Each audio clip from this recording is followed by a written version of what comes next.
सुनो, इंसान हमेशा पूछता रहा है, गॉड कौन है, कैसा है, कहां से आया, और कुरान जवाब देता है सिर्फ 4 आयतों में, लेकिन पूरी फिलॉसफी को साइलेंस कर देता है।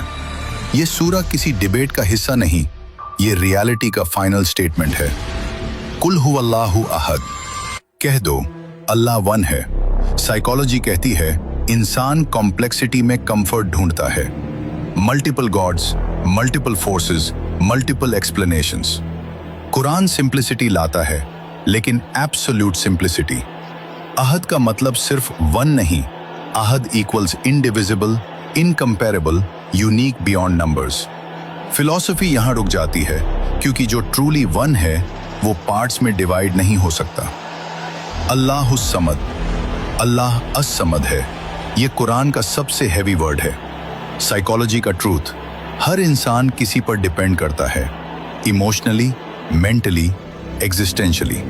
कुरान कहता है अल्लाह डिपेंड नहीं करता, बल्कि सब अल्लाह पर डिपेंड करते हैं। अस-समद, जो खुद कंप्लीट हो, जिसको किसी की जरूरत ना हो, लेकिन सबको उसकी जरूरत हो। लम यलिद वलम यूलद, न उसने किसी को जाना न वो जाना गया। यहां कुरान लिनिएज तोड़ देता है। फिलॉसफी कहती है जो बॉर्न होता है वो टाइम में बंधा होता है, जो पैदा होता है वो लिमिटेड होता है।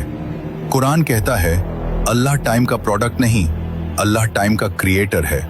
इसलिए न फादर, न सन, न फैमिली ट्री। वलम यकुन लहू कुफुवन अहद, और कोई भी उसका इक्वल नहीं।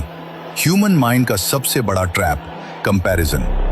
हम हर चीज को कंपेयर करके समझते हैं, strong week, big small, more less. Quran यहां कंपैरिजन ही डिस्ट्रॉय कर देता है।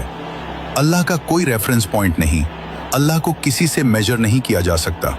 ये एब्सोल्यूट ट्रांसेंडेंस है। सूरह अल इखलास अल्लाह को एक्सप्लेन नहीं करती, अल्लाह को डिस्टॉर्ट होने से बचाती है।